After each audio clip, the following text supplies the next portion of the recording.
possam ser agradecidos com esse ensinamento que nós vamos receber e possamos crescer. Tá? Muito obrigada. Passa a palavra ao senhor.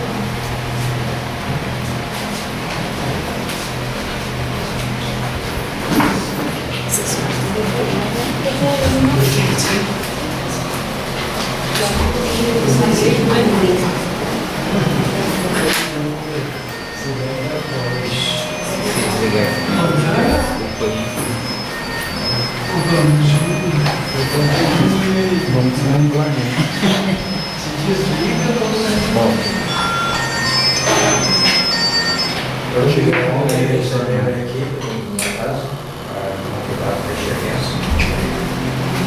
E me sinto honrado de estar aqui com vocês para prelecionar a respeito do reformador Calvino, que foi um dos reformadores. Primeiro foi Lutero, que deu igreja justa na Roma, e depois Calvino se converteu através da literatura de Lutero. E temos a história do Zuminho, que foi também um grande personagem. Mas eu me especializei em João Calvino, e a história é muito complexa, muito longa, não dá para contar. O que minha meta aqui é apresentar hoje um estudo a respeito da piedade dele e amanhã a respeito de sua interpretação chamada acomodação divina à nossa situação, que é muito importante.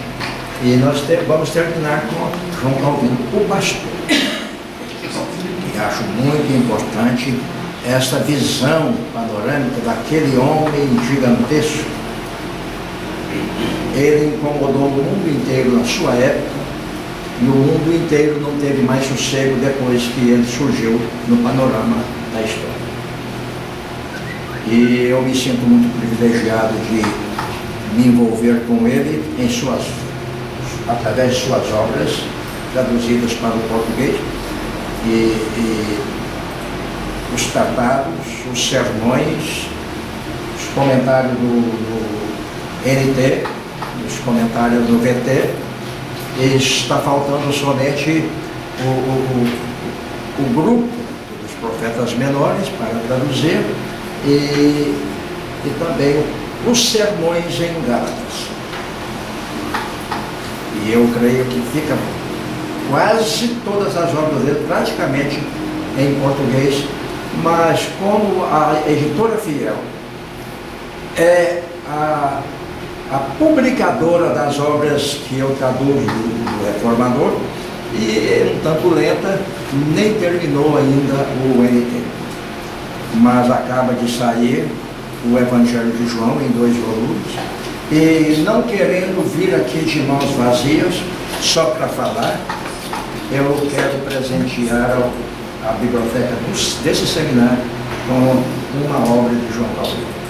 Oh, glória a Deus.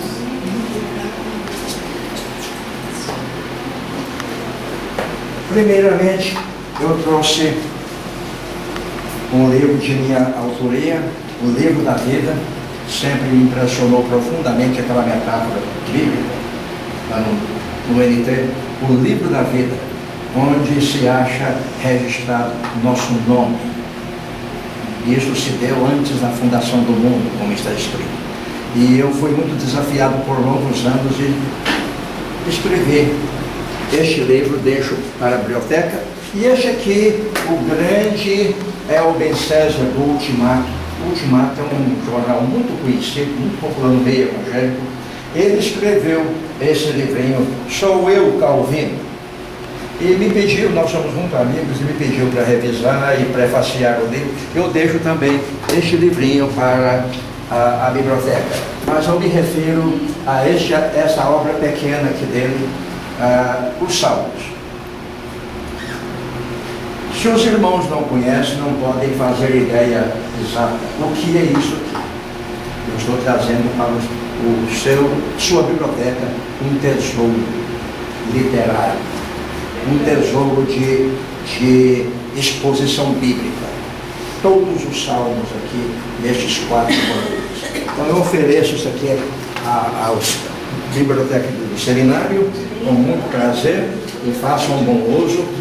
Minha meta é fazer João Calvino conhecido. Ele é muito ignorado no meio cristão. Não porque eu concorde com tudo dele, não porque ele seja infalível. Ele não foi um homem infalível, ele foi um homem como nós, com seus erros, com seus acertos. Mas Deus chamou aquele homem para uma consagração tão completa como quero mostrar aqui neste estudo,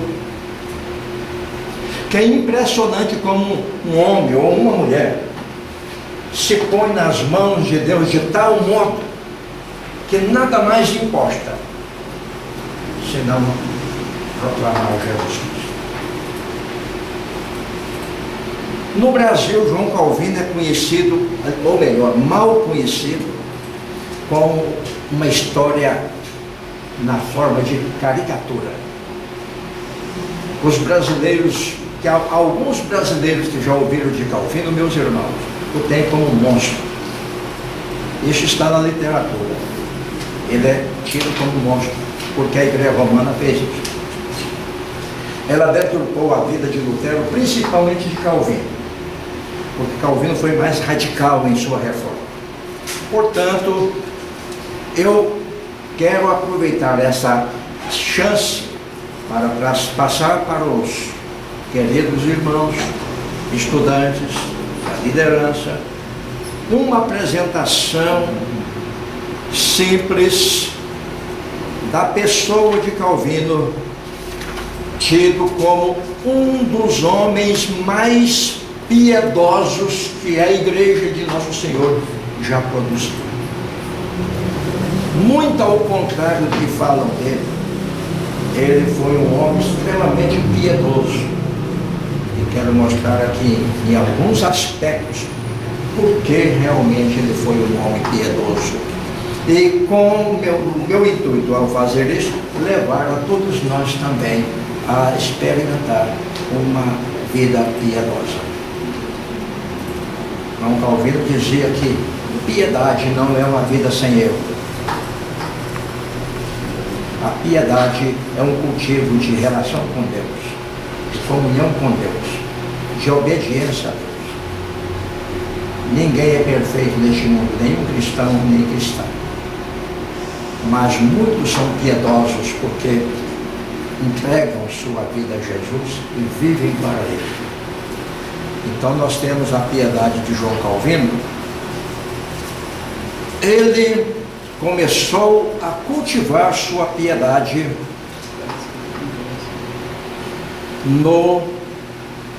eu não sei se eu vou acertar isso aqui.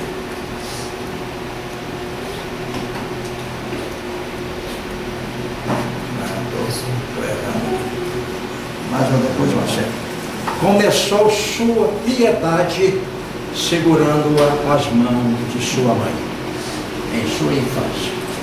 Sua mãe era muito religiosa, embora romanista, mas ela com toda sinceridade praticava tudo aquilo e conduzia seu filho a uma vida.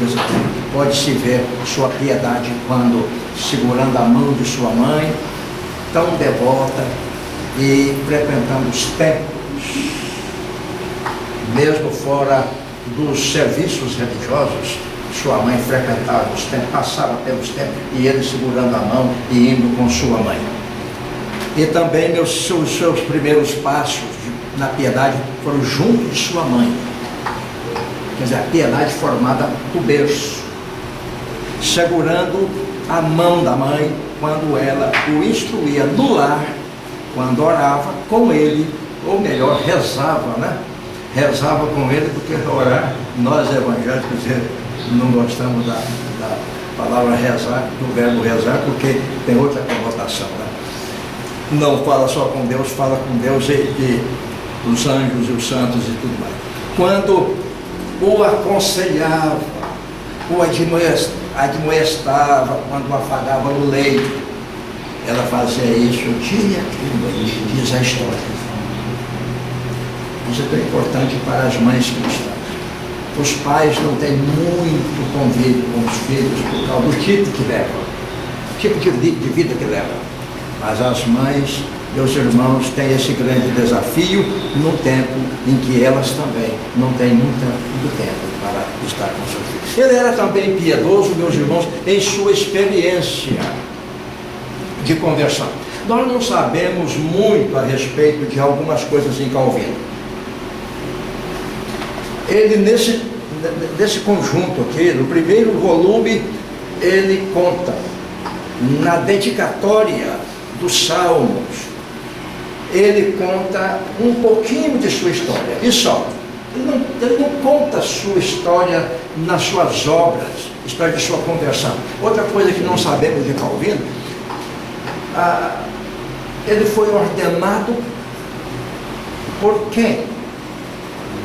A igreja de Genebra se formou, e eu acredito, porque não encontrei isso em parte alguma, ele foi ordenado pela igreja, pelo conselho da igreja de São Pedro, que era o nome da igreja, que se converteu na igreja, em igreja realmente evangélica e pastoreada por João Calvino. Não sabemos muita coisa. É em seus comentados salmos que lemos sua confissão de quando se converteu à fé evangélica. Ele diz que foi algo muito rápido. E os biógrafos dele têm dificuldade em encontrar material substancioso sobre sua experiência de conversão. Ele quase não falava de si. É uma das partes de sua piedade. Quanto mais piedoso é o cristão, mais piedosa é a cristã, menos fala de si mesmo.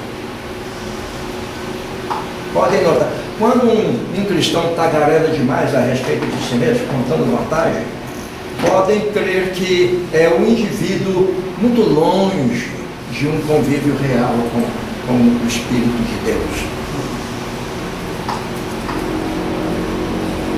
Então, temos aqui um exemplo de sua piedade, pois sua missão não era falar de si próprio, e sim de seu bendito Senhor. Gastou toda a sua vida falando de nosso Senhor Jesus Cristo.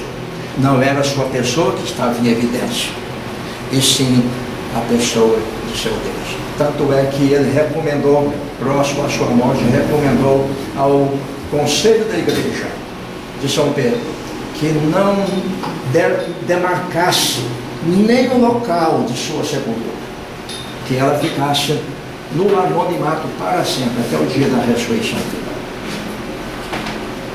Isso para mim é espantoso, pois todos nós queremos que alguém saiba alguma coisa a nosso respeito.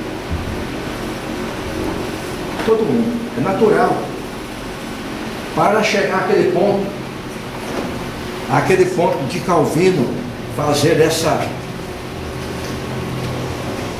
exigência, era preciso que realmente ele fosse um homem escondido à sombra do nosso onipotente Salvador. Calvino seguiu a mesma meta dos profetas, cuja missão era não era falar de si próprios, e sim daquele que os enviava. Sua mensagem não visava sua experiência pessoal, e sim a vontade de quem lhes confiar a tarefa de transmitir a mensagem ao povo. Os profetas não tinham que falar de si, tinham que falar de Javé. Nós também nos preparamos, como neste seminário, para falar de Javé. E o nosso Javé, visível, tangível, chama-se Jesus Cristo. Ele mesmo falando de sua experiência, da experiência conversando, veja só o que ele diz: tendo-me assim recebido alguma experiência e conhecimento da verdadeira piedade, imediatamente me senti inflamado de um desejo tão intenso de progredir nesse novo caminho. Uma paixão que o dominou desde o início. E quando comenta Gálatas 4:9, ele faz esta declaração: o fundamento de nossa vocação, chamamento para a vida eterna, é a eleição divina gratuita pela qual fomos ordenados para a vida antes que fôssemos nascidos, Desse fato depende nossa vocação, nossa fé, a concretização de nossa salvação. Meus irmãos, uma das acusações contra Calvino são 3 crimes que ele praticou e que não praticou. Dizem que praticou. O primeiro crime é ser o pai do capitalismo. O segundo crime é ser o inventor da predestinação. E o terceiro crime é de ter mandado matar o homem. Ele não cometeu nenhum desses crimes. Ele não é o pai do capitalismo, ele, com seus princípios tremendos, ele realmente levou nações a adotar o capitalismo e ficaram riquíssimas usando os princípios que ele ensinou. Quanto à predestinação, está na Bíblia. Nós aceitamos ou não, dependendo de nossa fé. Predestinação é a doutrina bíblica. Ele não inventou. Ele não teve coragem de dizer aos 4 ventos que realmente a predestinação divina glorifica a Deus e humilha o homem. E quanto a matar Miguel Servet, quanto a matar Miguel Servet, o conselho, a pena de morte foi promulgada pelo Conselho de Genebra, não por ele. Nós vamos ver isso mais adiante. Ele quer dizer que atribuía unicamente a Deus toda a causa de sua conversão e salvação. Em parte alguma ele atribui a si sequer uma partícula de mérito pessoal. Nós costumamos dizer, meus irmãos, eu faço isso nesse livro. Eu vou contar porque alguém pode até não querer ler. Meu livro da vida. Minha convicção, Calvino me encheu de convicção de coisas espantosas e que os crentes não podem negar porque está na Bíblia, mas ficam calados para não se comprometer, ou não querem estudar sobre o assunto. Eu quero que saibam, quem sabe amanhã até falar assim, o telefone, não vem aqui hoje não, que atrapalhou tudo aqui e tal. Eu vou voltar, meus irmãos. Eu tenho a firme convicção da eleição divina. Amém. Para mim, a eleição divina, como disse um teólogo, eu concordo, é a coluna dorsal de toda a teologia. Porque tudo que Deus fez foi por causa da eleição. Ele chamou seus profetas, preparou seus patriarcas, mandou seu Filho Jesus Cristo, tudo por causa dos seus eleitos. Eu tenho essa convicção. Está aqui o livro da vida. E nesse livro eu desafio os crentes a abraçar a Santa Escritura do jeitinho que ela é. Do jeitinho que ela é, sem remendo, sem negar, sem acrescentar. Do jeitinho que ela é, mesmo não entendendo muita coisa. Eu digo diante de Deus com frequência que eu tenho tristeza de ir embora deste mundo e está chegando lá, por não entender aquilo que eu queria entender. Eu queria entender a Trindade. Nós negamos a Trindade porque não entendemos. É o desafio desse livro. Por que negamos uma doutrina chamada predestinação, só porque não entendemos direito? Achamos ser um absurdo. Não. Calvino me ensinou a abraçar a Bíblia. Nós vamos falar disso agora, daqui a pouquinho. Aliás, possivelmente esse seja o gonzo em torno do qual gerou toda a sua vida cristã, pois temer a Deus é justamente ver nele toda a existência e o governo de tudo. Calvino ensinou o povo de Deus a temer a Deus. Ele foi piedoso na consagração pessoal. Ofereço-te meu coração, Senhor, pronto. E sinceramente, existe até uma mão na forma de concha, com um coração inflamado, incendiado, relativo a Calvino. Ele então elevou o seu coração na palma de sua mão e disse: ofereço, Senhor, meu coração. É muito difícil fazer isso. Nós queremos fazer uma parceria que nós cremos nele, queremos servi-lo, mas fazemos uma parceria com ele, né? Nos dá licença de viver nossa vida também. Calvino não fazia isso. Todas as suas declarações escritas são de profunda devoção e piedade. Para ele, o que importa é Deus. O que vem dele deve tornar para ele na forma de obediência e serviço e glorificação.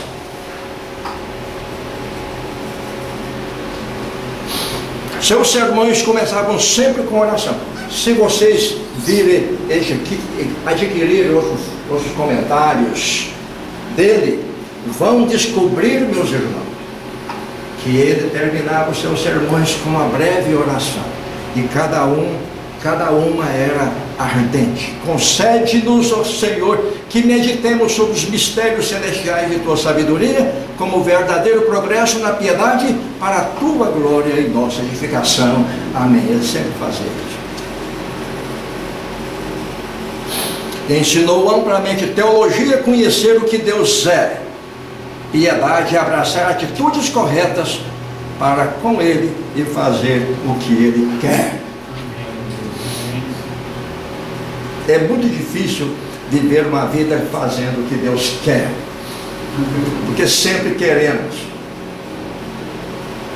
Mesmo o Espírito Santo morando em nós ainda, nosso egoísmo é ferrenho, não quer se destruir.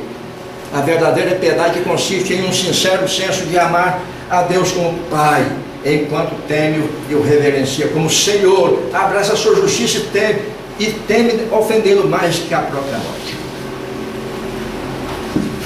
O homem pio confessa: somos de Deus, vivamos pois para ele e morramos para ele. Somos de Deus, então que sua sabedoria e vontade governem todas as nossas ações. Somos de Deus, então que todas as partes de nossa vida se empenhem concomitantemente em prol dele, como nosso único alvo legítimo. Comentando Jeremias 26:4, ele declara: a única maneira de vivermos piedosa, justa, santa e retamente é deixando-nos governar pelo Senhor.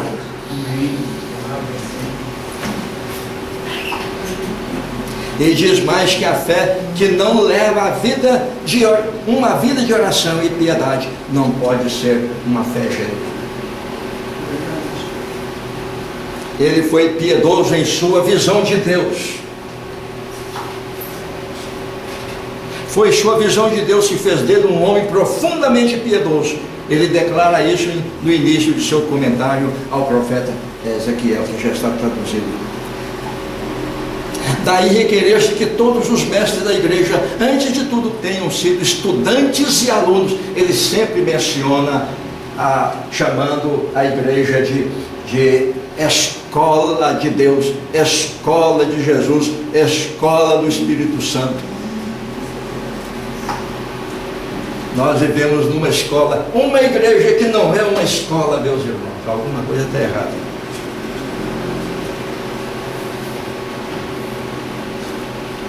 Como, pois, a suprema autoridade reside exclusivamente em Deus, quando os profetas desejam ser ouvidos, não professam oferecer seus próprios comentários, mas anunciam fielmente a mensagem de Deus.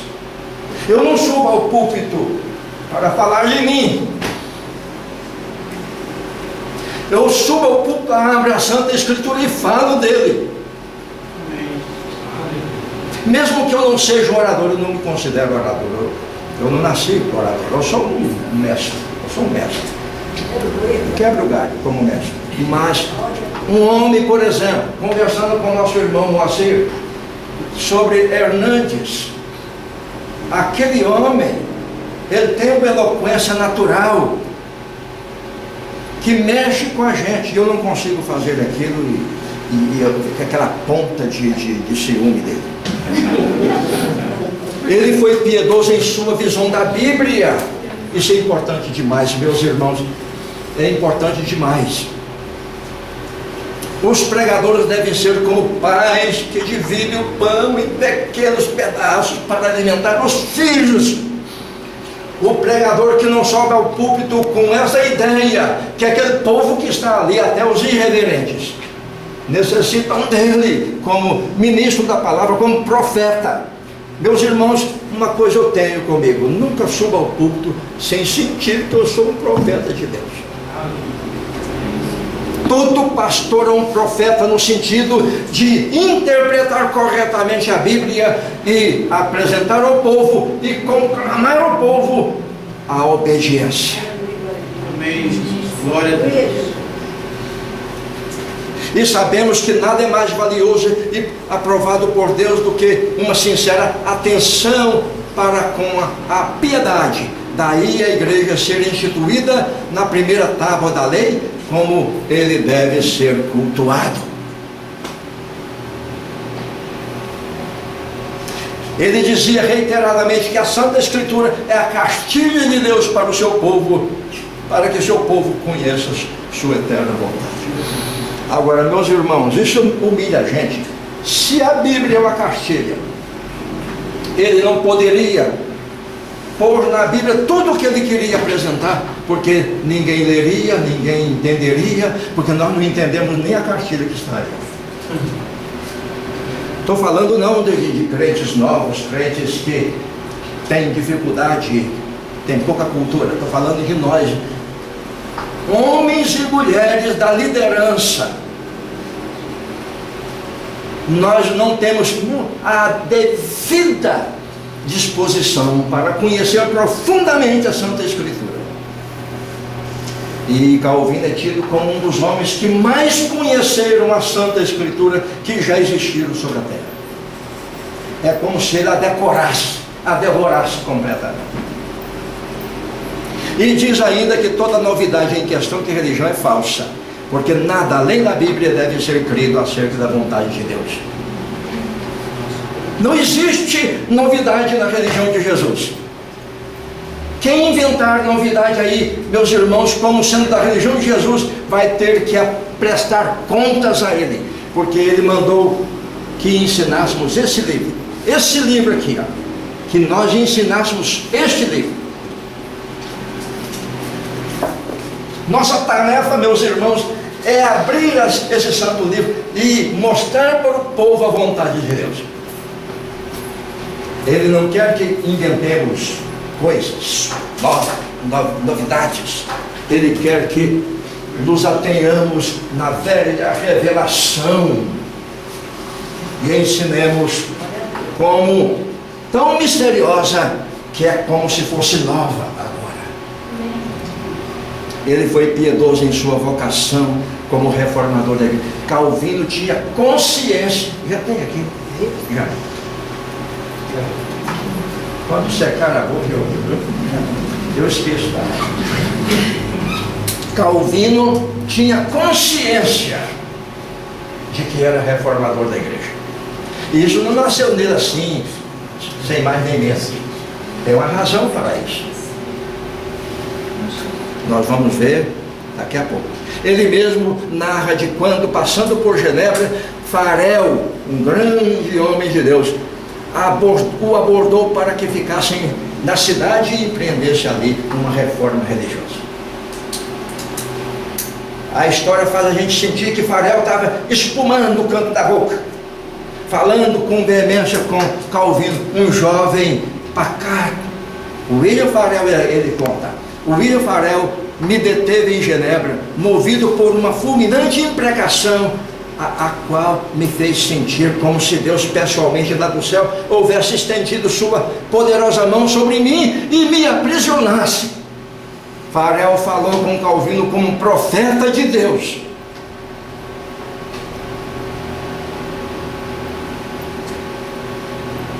E ao descobrir que meu coração estava completamente devotado aos meus próprios estudos, para os quais desejava conservar-me livre de quaisquer outras ocupações, e percebendo que ele que nada lucrava com seus roubos, então lançou sobre mim sua imprecação, sua maldição. Que Deus amaldiçoe seu isolamento, sua tranquilidade dos estudos que você tanto busca. E continua. Calvino diz que quando ouviu isto, ele ficou trêmulo, apavorado, que é como se saísse faísca dos olhos de Farel. Era uma maldição séria. E ele não teve outra coisa que fazer senão. Ele foi piedoso na defesa da fé da sã doutrina. Meus irmãos, desde jovem, está longe já, desde que conheci o Evangelho na minha juventude, que abracei a Bíblia pela primeira vez, analfabeto de pai e mãe da Santa Escritura e de tantas coisas, nasceu em mim um desejo profundo que me levou a fazer uma oração. Se me ensinares esse livro do jeitinho que ele é, eu te prometo, Senhor, de ensiná-lo do jeitinho que ele é.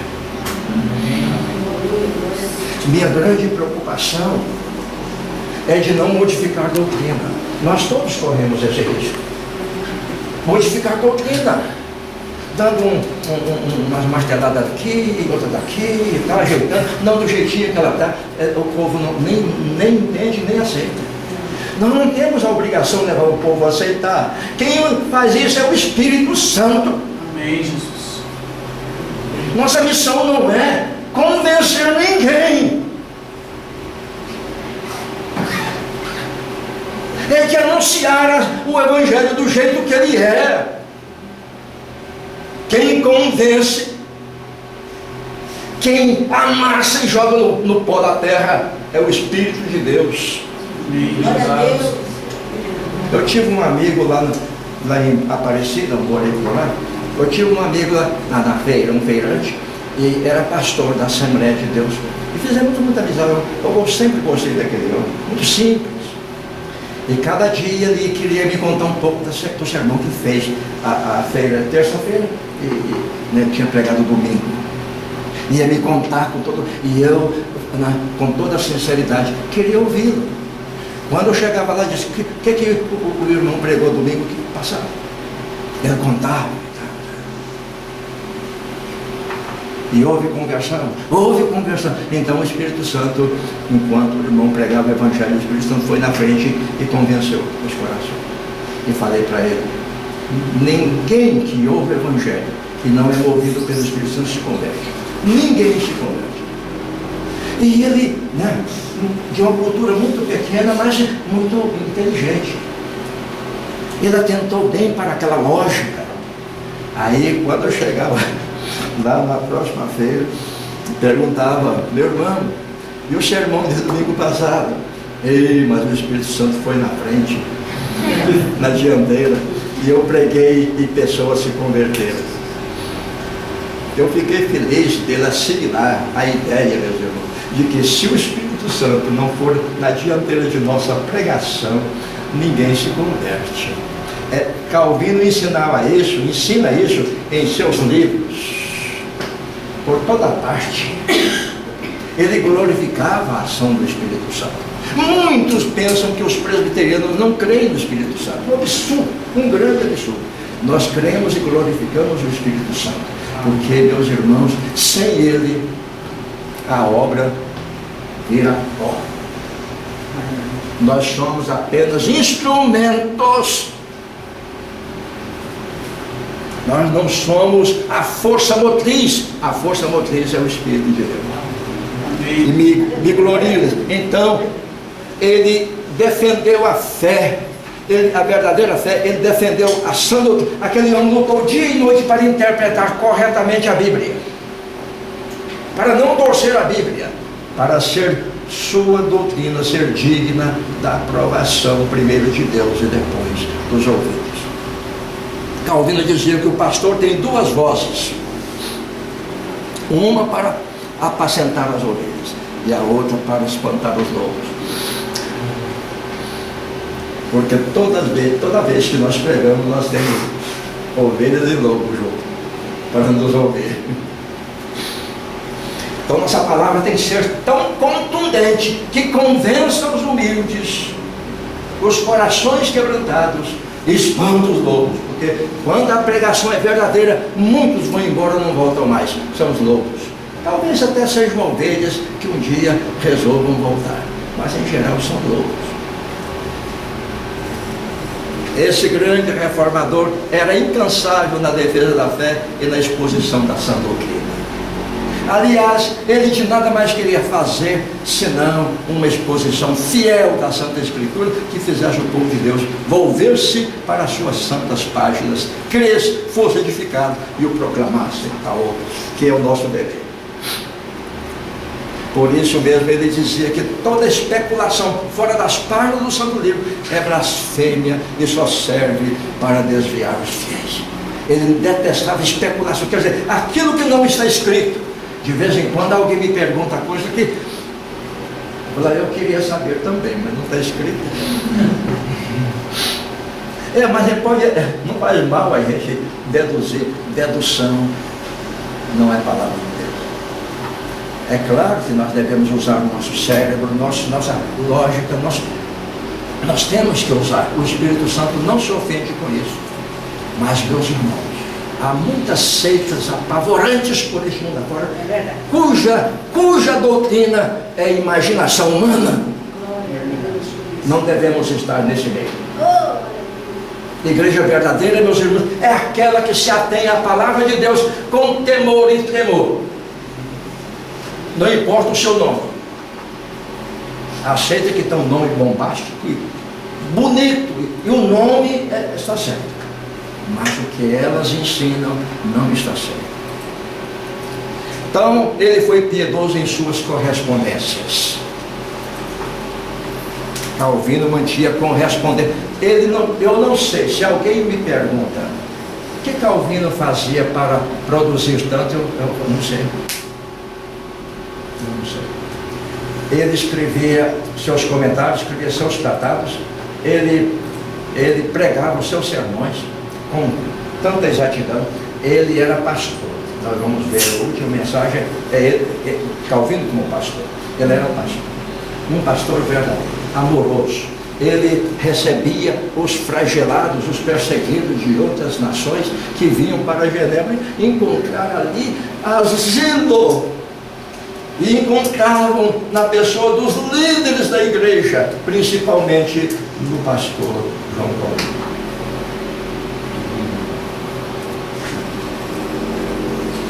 Temos aqui um imenso oceano em todas as suas afas. Ele encontrava tempo para escrever a reis, príncipes, magistrados, prelados, a papa, colegas de ministério, aos mantidos nas masmorras por causa do nome de Jesus Cristo. Ele escreve a Martinho Lutero. Ele escreveu uma carta a Martinho Lutero. Martinho Lutero não responde. Ao excelentíssimo pastor da igreja cristã, doutor Martinho Lutero, meu respeitadíssimo pai. Ora, um homem desse não é humilde? Chamava Martinho Lutero de pai. Amelanto, o braço direito de Lutero, quisera que o sentimento de solidariedade que me permite compadecer de você e partilhar de sua aflição tivesse também, de algum modo, o poder de aliviar suas tristezas.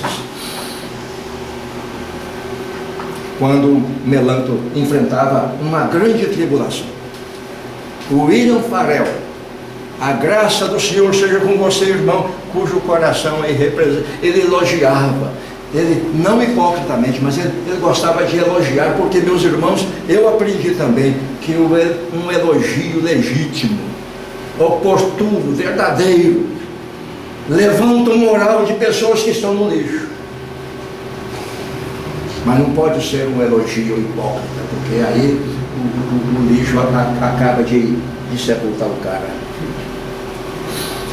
Aos presos por causa de sua fé, ele descia também às masmorras para falar aos corações de irmãos que foram lançados ali pelas mãos da Santa Inquisição.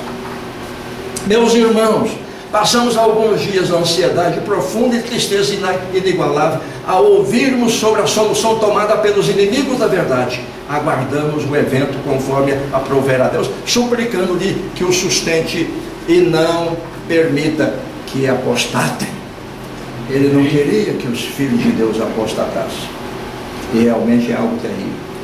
Então, meus irmãos, na última parte, ele foi piedoso em sua austeridade. Calvino era brando, era amigo, mas ele era austero. É difícil, meus irmãos, encontrar em toda a Bíblia um profeta que não fosse austero. Jeremias. O que Jeremias fazia, falava para o povo de Israel.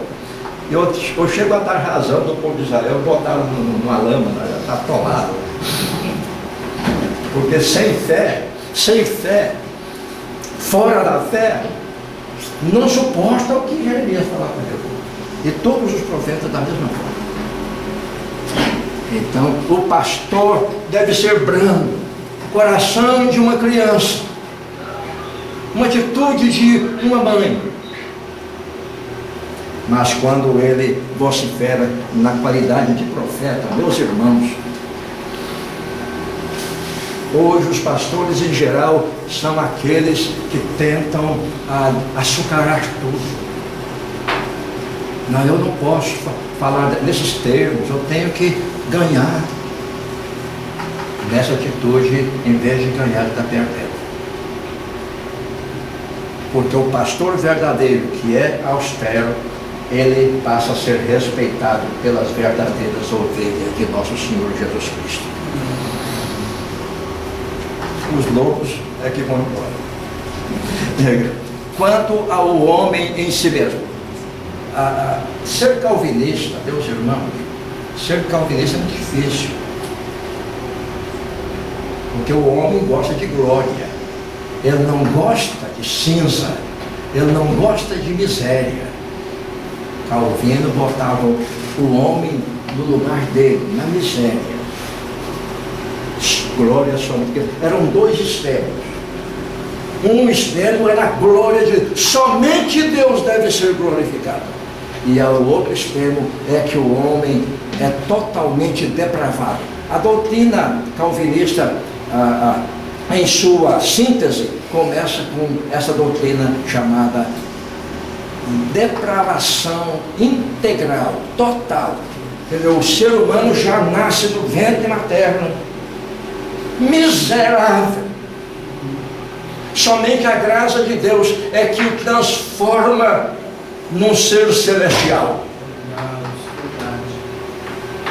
Então ele diz, a austeridade quanto ao próprio ser humano em sua natureza decaída.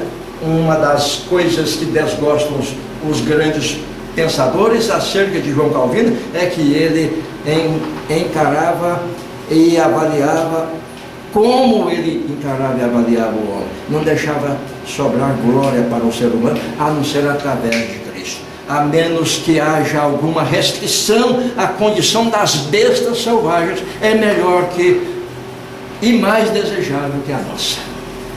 Meus irmãos, pensando nos bandidos, como é que pode comparar um bandido miserável a um animal? O repórter disse, isso é ser um animal. Eu gritei lá da minha sala, animal não faz isso. Nosso evangelho, nossa pregação tem que direcionar-se para esses seres que perderam interiormente, perderam a humanidade. Só tem humanidade exterior. Mesmo assim, vendo passar de relance, se nos encarar, nem os demônios ganham deles. E todos nós temos condição de nos tornar a pior criatura do mundo. Todos nós. Eu tenho essa consciência. Se a graça de Deus não me envolver, eu posso me tornar um ser miserável. Ao terminar aquela obra com só lhe deu glória, ele não permitia que o homem recebesse qualquer glória, a não ser em Cristo. Em Cristo.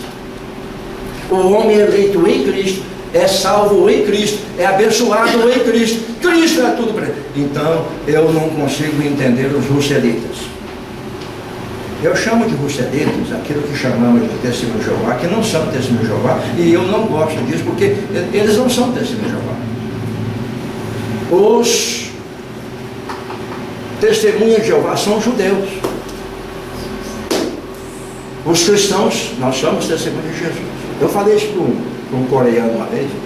Ele foi me cercando, e eu dei corda, até que ele fez essa menção que precisamos ser testemunhos de Jeová, nós temos que ser testemunhos de Jesus. Aí eu disse, olha, deixa eu lhe dizer uma coisa muito séria. Os judeus são testemunhos de Jeová, os cristãos são testemunhos de Jesus.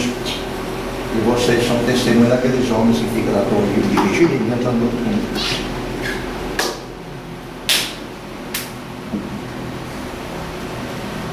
Nós cristãos somos testemunhas de Jesus, que é o Jeová feito carne. O verbo eterno.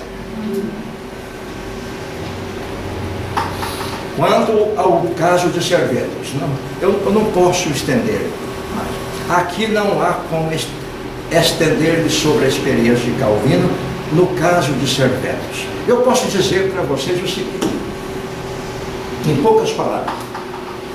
Calvino jamais assinaria um documento para a execução de um católico romano.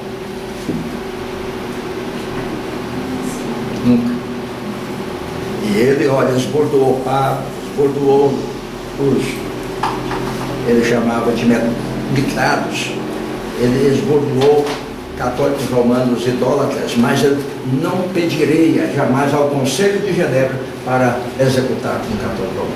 Por que ele abonou a morte de Servetos? Quem foi Servetos?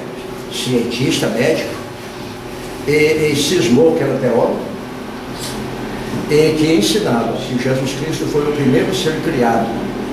Então, os russelitas são seguidores de Miguel Servetos. E Calvino detestava isso porque estava destruindo a glória de nosso Salvador Jesus Cristo.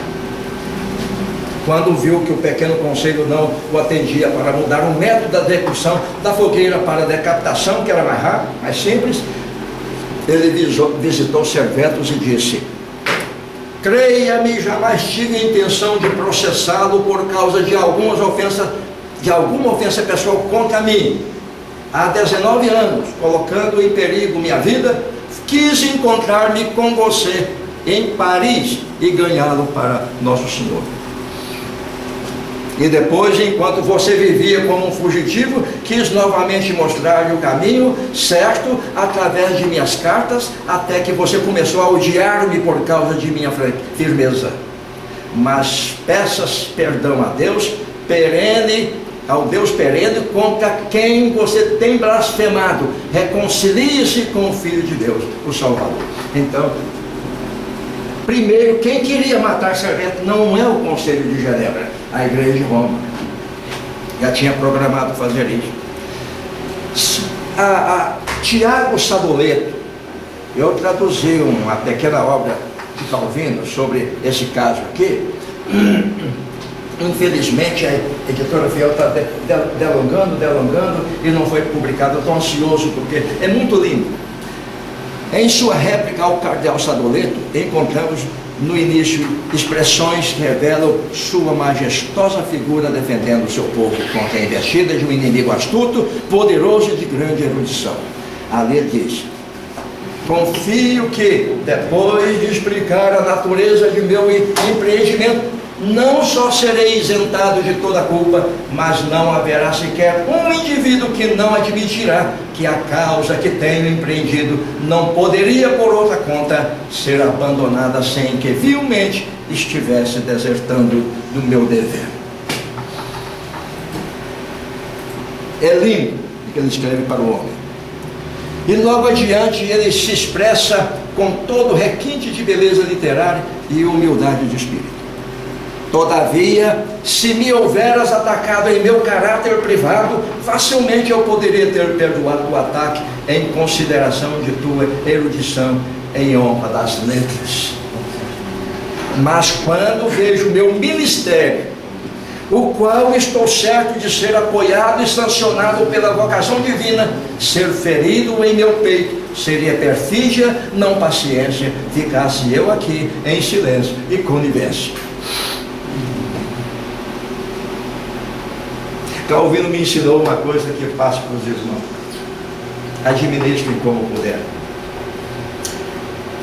Quando alguém ataca o meu caráter pessoal, eu não digo nada, não respondo. Mas não ataque a sã doutrina, que eu não suporto. Aí tem um guerreiro. Certa vez, eu fui afrontado por um membro da igreja, no final de um culto, de uma maneira vil. Eu fiquei até confuso. Aí um colega junto assim falou: Walter, eu não entendo, já vi você brigar. Agora esse indivíduo acaba com você, você fica calado. Falei: quando você ouviu eu brigar, o ataque foi contra o quê? Ok. Ah, contra a verdade. Ah, muito bem. E agora o ataque foi contra quem? Você. Então fico calado, porque quem sou eu? Quem sou eu para reivindicar alguma coisa em prol de minha miserável pessoa? Se minha pessoa é nobre, é celestial, estou falando de Cristo. Mas, meus irmãos, como ser humano natural, é uma miséria. Guardem isto. E a conclusão é a seguinte: não foi sem razão que o grande teólogo Karl Barth escreveu sobre João Calvino. É difícil fazer o seminário sem ouvir o nome desse teólogo contemporâneo. Eu o admiro, ele tinha umas ideias malucas, mas eu o admiro, eu acho que ele era crente.